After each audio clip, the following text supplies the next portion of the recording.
લક્ષ્મણ પટેલને અર્જણ અને ભગવાન નામે 2 દીકરા હતા. બેઉ કહ્યાગ્રા અને મહેનતુ હતા. એક દિવસ એમણે દીકરાઓને પાસે બોલાવી દરેકના હાથમાં 10-10 રૂપિયા આપતા કહ્યું, જાઓ 10 રૂપિયામાં ઘર ભરાય એવી ચીજ લઈ આવું તો ચતુર છો એમ જાણો.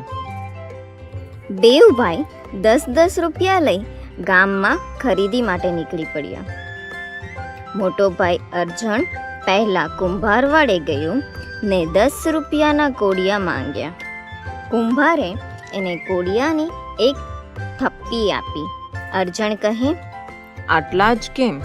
કુંભાર કહે, જોઈએ તો 10 વધારે લો. અર્જણ કહે, મારે તો ઘર ભરાય એટલા જોઈએ. કુંભારે એને રૂપિયા પાછા આપ્યા. ત્યાંથી અર્જણ મોદીની દુકાન ગયો ને કહ્યું, લો 10 રૂપિયામાં ઘર ભરાઈ જાય એટલી દિવાસળીની પેટીઓ આપો. મોદીએ એને દિવાસળીની થોડી પેટીઓ આપી.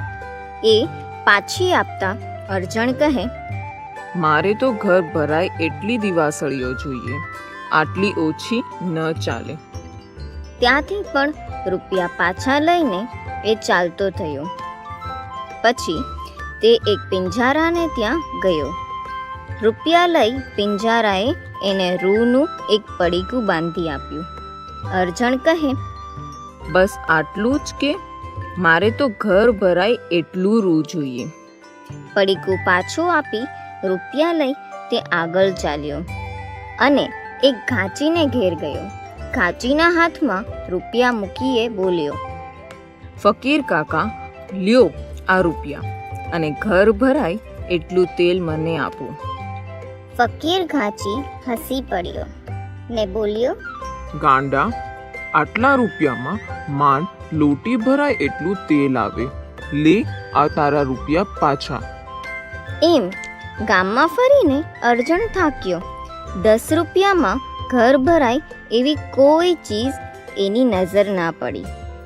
અર્જણની પાછળ જ એનો નાનો ભાઈ ભગવાન આ બધું જોતો જોતો ચાલ્યો આવતો હતો.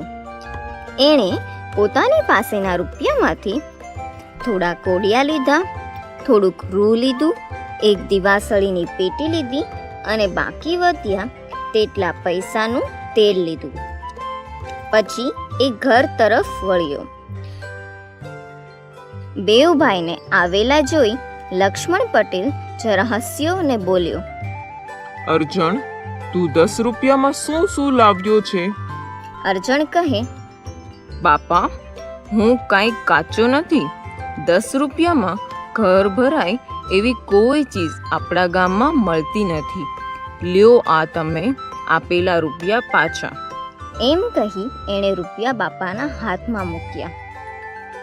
હવે લક્ષ્મણ પટેલે નાના દીકરા ભગવાન તરફ નજર કરી તો એ રૂની દિવેટો તૈયાર કરી રહ્યો હતો. પછી એણે કોડિયામાં તેલ પૂર્યું ને અંદર વાટ મૂકી કોડિયા ઘરના ખંડે ખંડે મૂકી દીધા. બહાર ટોડલા પર પણ મૂક્યા. તે દિવાસળીની વડે દીવા સળગાવ્યા.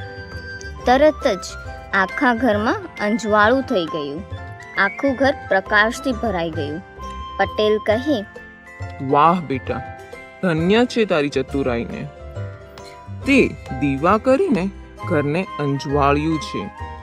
તેમ સારા સારા કામ વડે તું આપણા કુળને પણ અંજવાળ છે. અને અર્જણ તરફ ફરીને બોલ્યા, બેટા, તારો નાનો ભાઈ વધારે ચતુર છે. નાનો ગણી એને પૂછાય નહીં એવું ના રાખતો. બેઉ ભાઈ હળી મળીને રહેજો ને દીવા બનીને આપણા કુળને ઉજાળજો.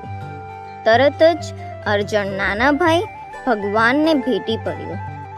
પછી બેઉ ભાઈ બાપાને પગે પડ્યા અને એમના આશીર્વાદ મેળવ્યા.